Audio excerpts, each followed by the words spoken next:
You're listening to the Unwritable Rant podcast with your host and bourbon-soaked storyteller, Juliette Miranda.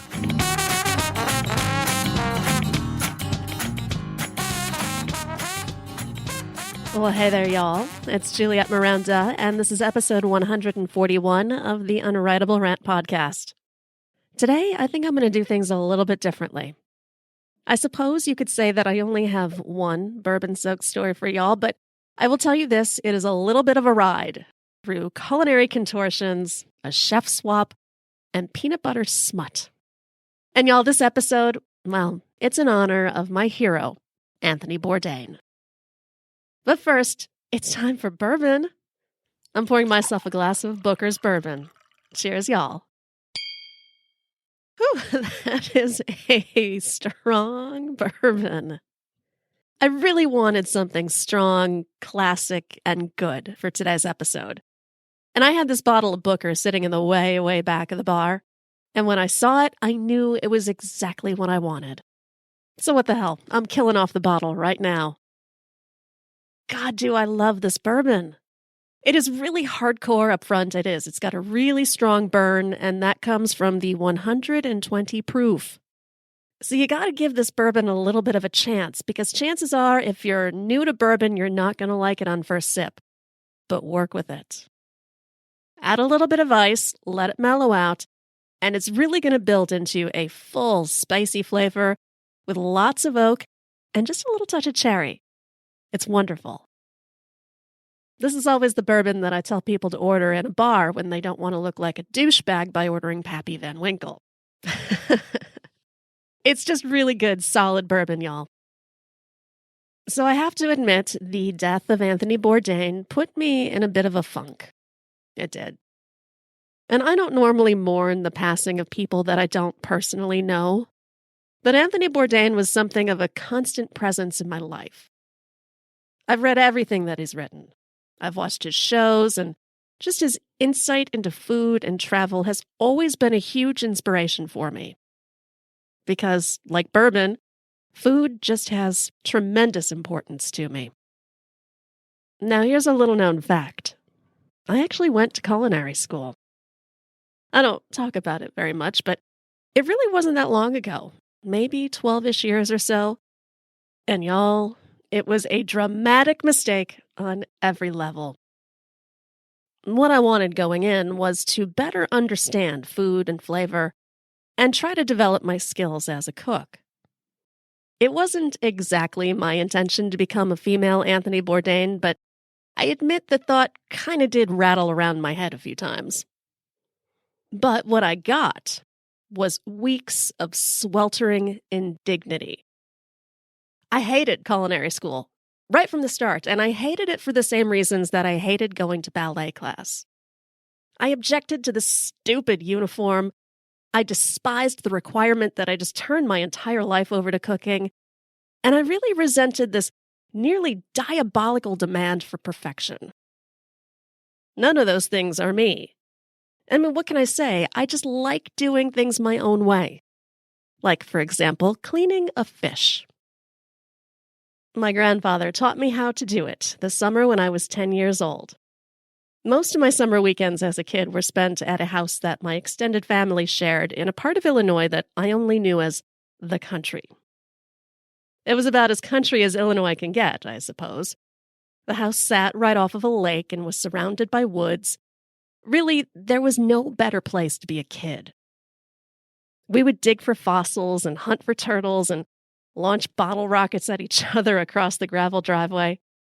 And every morning at dawn, my dad, my grandfather, and me, well, we'd all take a boat out into the lake and go fishing. It felt so remarkably special to be out, just the three of us. You know, without any other family members clamoring around for attention. And I loved how quiet the lake would be. I mean, really, it was just so still.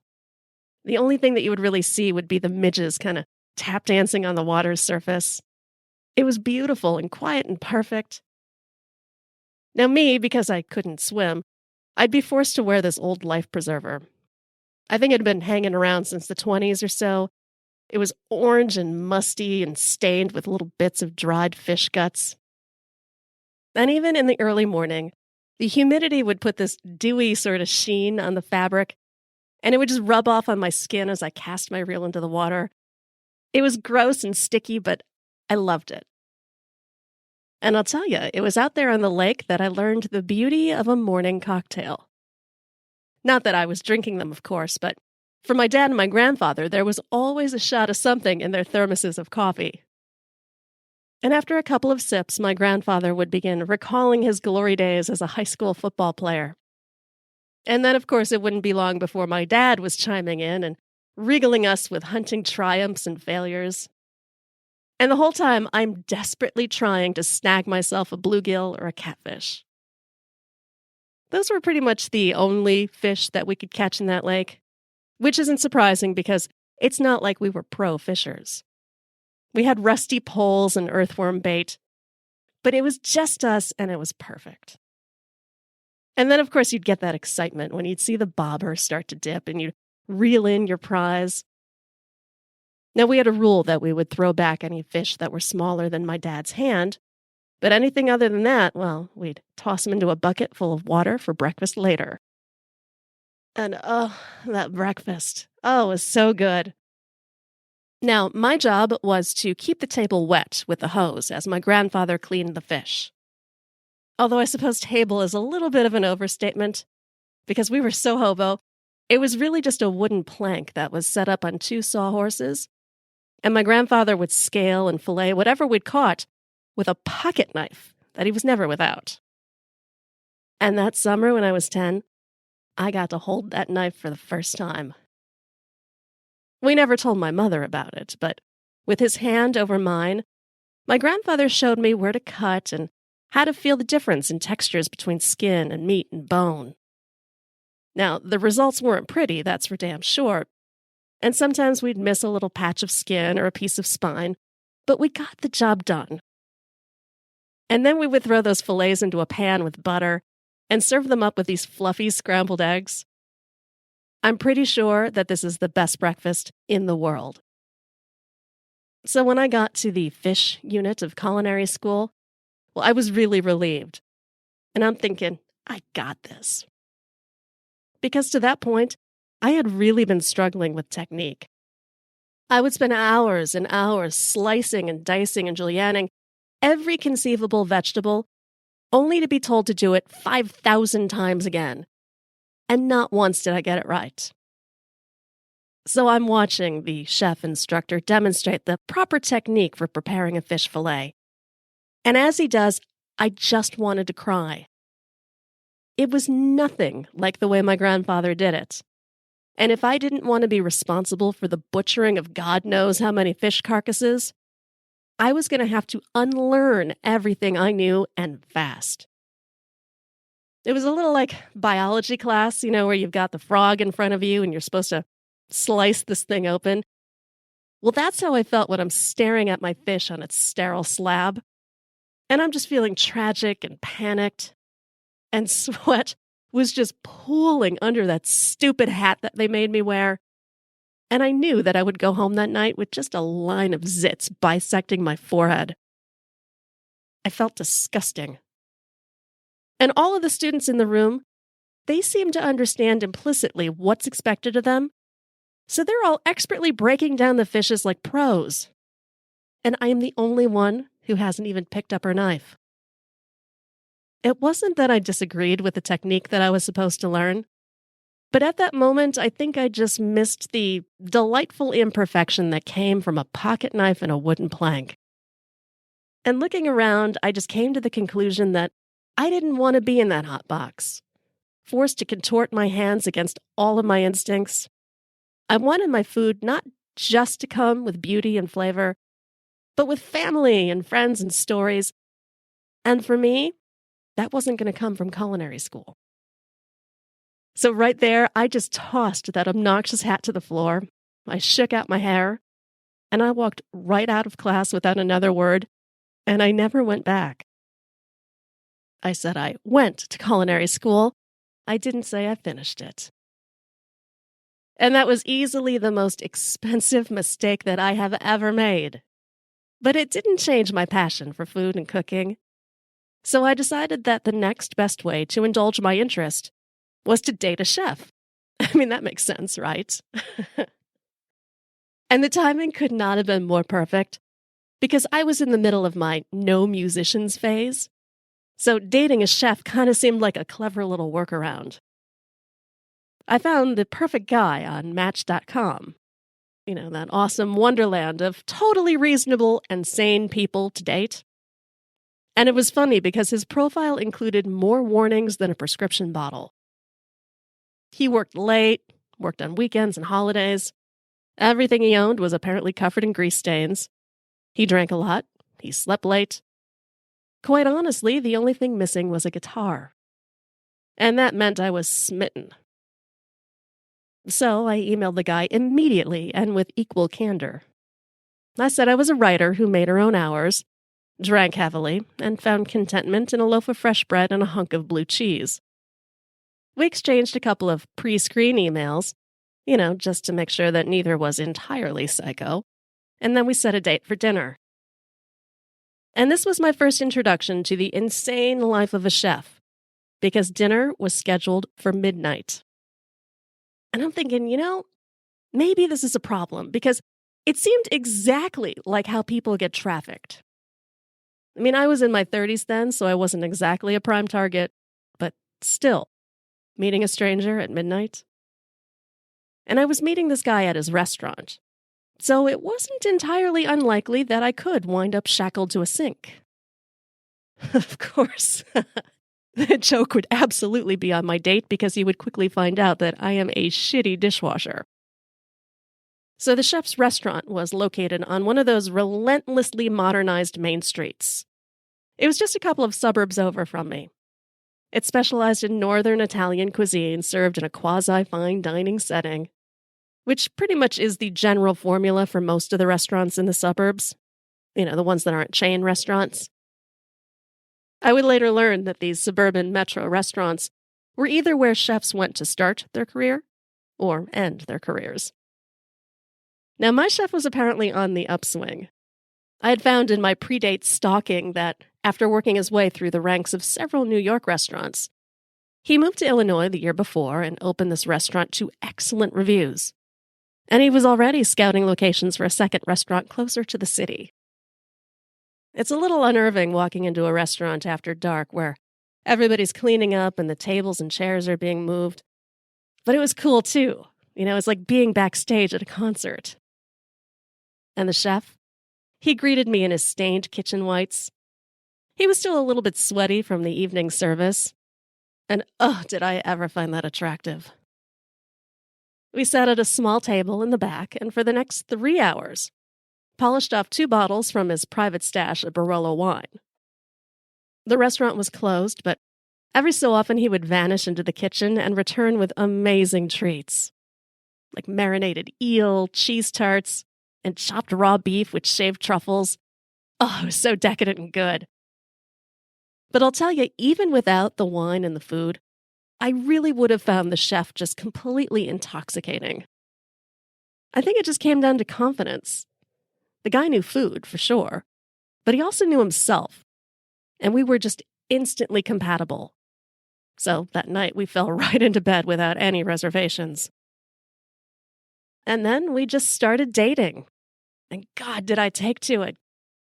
Partly because dating a chef instead of a musician is like swapping methadone for heroin. It was awesome. Unfortunately, however, there was one thing that stood between us and a brilliant relationship. Peanuts. When it comes to food, there is very little in this world that I will not try. But I do have one great despair, and that would be an allergy to peanuts. Now, it's completely common these days, but you have to imagine what it was like being a kid with this fatal flaw in the early 80s.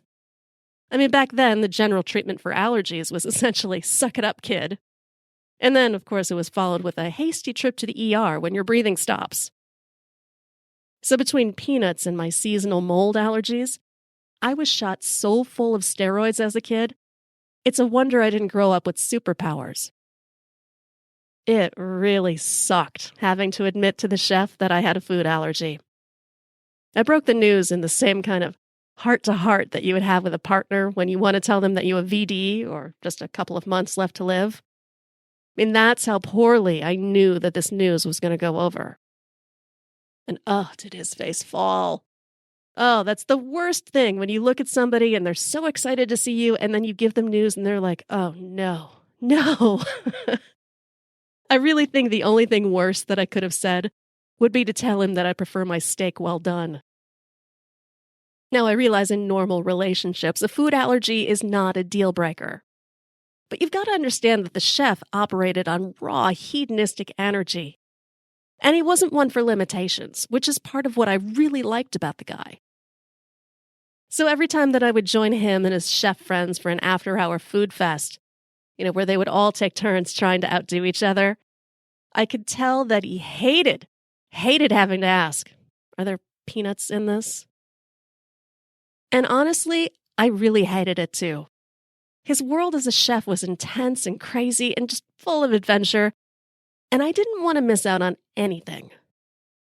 So of all of the things that could potentially kill our relationship, I decided I wasn't going to let fucking peanuts take top billing.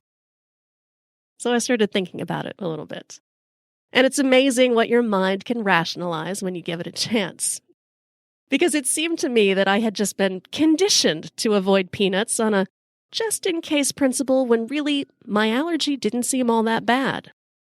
I mean, I had never once used my EpiPen. And at the worst, I'd only ever broken out in hives after being exposed to peanuts, and that I could handle. It was just itchy, not deathy. So one day, and I cannot believe I did this, I said to the chef, you know what? Don't worry about the peanuts.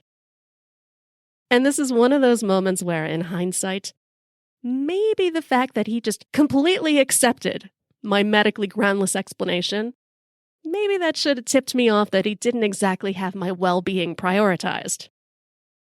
Which is also retroactively evident in the fact that the very next night, he took me to his friend's Thai restaurant. Y'all, you have no idea how much I love Thai food. I love everything about it. Just how unexpected the flavors are. And let me just preface this whole evening by saying yes. Yes, I know peanuts are a frequent ingredient in Thai cooking. But don't worry, I took appropriate precautions that night. I doubled up on the Benadryl. The oh-so-helpful internet had suggested that it was a good way to stave off allergic reactions. And I believed it because when is the internet ever wrong? Now, like most of my dining experiences with the chef, this one took place around 1 a.m. It was us and several of the line cooks from his kitchen, and we were all gathered around a butcher block in the back of a restaurant that could really only be described as fun size. Somehow the chef just knew every back alley dive and hole-in-the-wall food joint in a 50-mile radius. This particular one specialized in Thai street food, and within minutes of us arriving, via the back door, long skewers of dubious meat were just pushed into our greedy little hands. And I was particularly fond of one mystery skewer. The meat was more earthy and silky than any traditional meat I'd ever had. And when I grabbed an extra piece off the chef's plate, he smiled at me and he's all, hey, somebody likes her chicken livers. Huh, chicken livers. I had no idea that's what I was eating. And honestly, I did not care. I just wanted more. Plates were passed, and I just devoured everything that was placed in front of me. So if my face was a little flushed and I was starting to feel a bit too warm, that was probably just from the Thai chilies.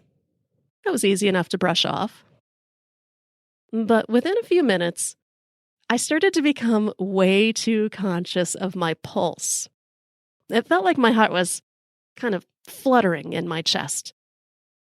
Fluttering like a crazed hummingbird trapped in a paper house. And that was kind of alarming. So I paused my dumb hedonism and I took a few sips of water. Right, because that makes sense. I don't know about y'all, but I always reach for water when I think that there's something wrong with me. As if it's some sort of magical elixir that can just cure everything from a panic attack to hangover shakes.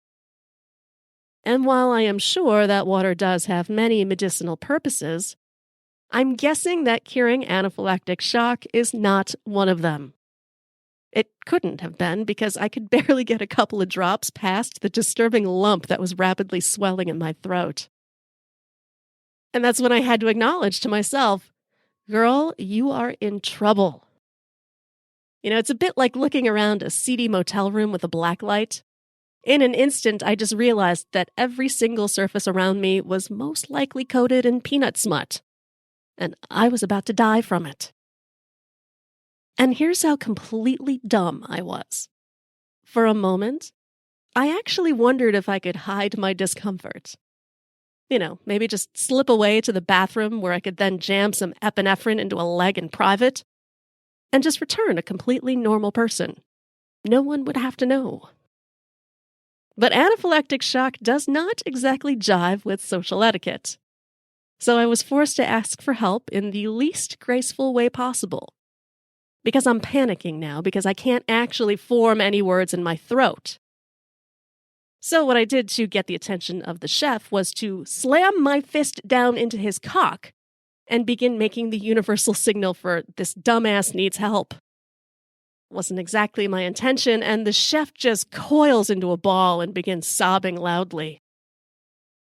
I, meanwhile, have now just dumped my purse into the center of the table looking for my EpiPen, which conveniently falls into a bowl of lemongrass soup.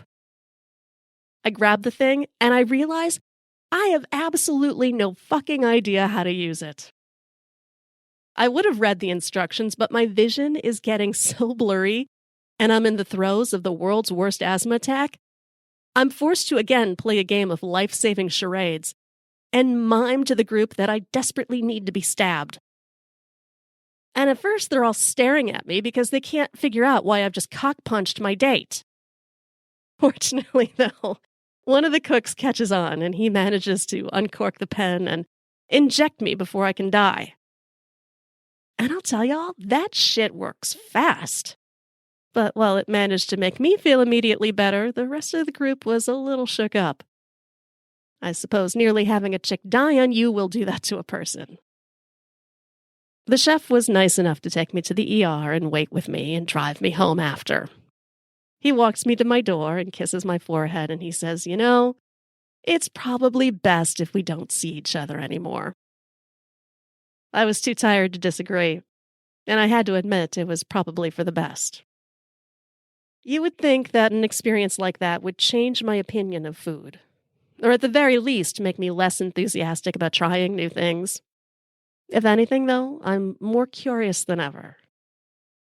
What I've learned from people like the chef, or during my brief stint in culinary school, and yes, from Anthony Bourdain, is that, like life, food isn't necessarily easy or safe, but that doesn't make it any less wonderful.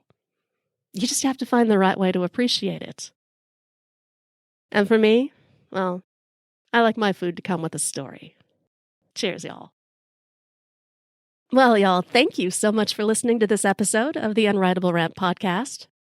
Now, here I tell my bourbon-soaked stories, but if you would like to see some video proof of just how wacky I am, head on over to my YouTube channel. You'll find bourbon tasting videos there, as well as videos of my bourbon-soaked adventures. And too, I also share some interviews there and other random clips, so definitely head on over to YouTube and look for Juliette Miranda and the Unwritable Rant. And now, y'all, I'm going to go suck down some more bourbon, toast to Anthony Bourdain, and see what kind of stories I can find. Hope you have a great week. I'll be back to chat with you again next. Cheers, y'all. Go to theunwritablerant.com and sign up to get early access to interviews and new videos. And don't forget to connect with Juliette on Twitter @MorningNeurosis. Girl, you as pretty as a Sunday morning, standing on the corner at Carondelet. What you say we make our way up to Bourbon, couple hurricanes and a hand grenade, and get blown away. Let the chips fall where they may. If it's all the same, what you say, bon ton relay. Hey, pretty mama, I can smell the gumbo. sweetest taste of honeysuckle on my lips. Good God Almighty, I can hear the trombone. Every heart ought to beat to a rhythm like this. Come a little closer, honey, let me hold you. Nothing tastes better than a bourbon kiss. You can be the flower on my magnolia. Every heart ought to beat to a rhythm like this.